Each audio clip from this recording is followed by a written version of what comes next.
exhibit that I'm working on here is called Yoga, Eternal and Interior.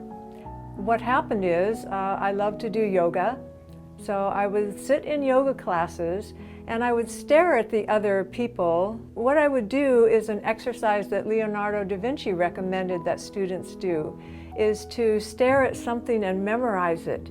And so I would do that with the yoga poses because they're so complex anatomically. Then I would go back to my studio and I would make drawings of the pose life-size. I wanted to really capture the feeling of that pose, the tension, like the muscular tension, and the resolution of making something beautiful, being in a beautiful posture. But one day I realized I just had this feeling that something was missing. There's some critical ingredient that I'm not getting when I go back to my studio and draw and paint these figures. And what was missing was the actual tactile feeling of what the interaction of the muscles and the skin would look like. For example, if my arms are twisted around each other, I'm feeling a lot of stress. I'm feeling skin against skin. I'm feeling the muscle tension. And what would that look like?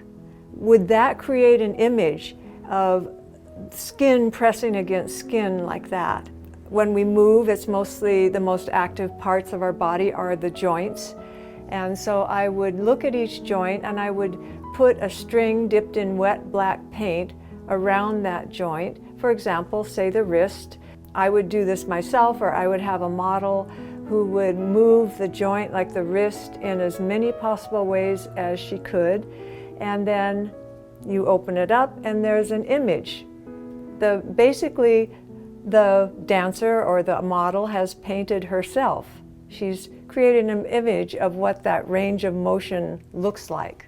I felt it was hard to explain to other people what I needed. So this is my back, and I would photograph each stage of just the string dipped in black paint. The back has 6 different muscle groups that all interact. And at the end, this is the image that resulted after I had moved my back in all the different ways I could. To have it look as if there's a type of symbol of wings on the back is a powerful image. I found for each of the joints, there was an incredible inherent beauty in what our range of motion looked like. And this captivated me. I found, however, when I exhibited these works, there was mostly negative reactions. It looked to them like it was bondage or torture or burn marks, scarring, and I could understand that. So in something where I saw incredible beauty in movement, most people saw something negative. Most images of women's bodies in art historically have pandered to the male gaze. They are made to look attractive to males. And in my work, of course, that's not the purpose at all. I'm demonstrating an inherent power, and most of my models are female, so it's the power inherent in a woman's body. I found that there was actually some humor in them. I really enjoyed doing the big toe, like looking at the range of motion of a big toe, which is a part of our body we don't often think about. And I just find the toe has a lot of humor in it. They'll say, oh, it looks like a sack of gold, or it looks slightly obscene, some people will say. But it just, the shape itself has humor in it. I started to collage elements together.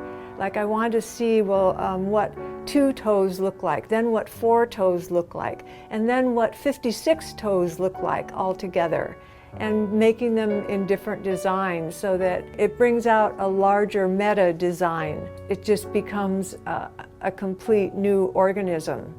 But I'm still enjoying and fascinated and intrigued by these new iterations, no matter how complex they get.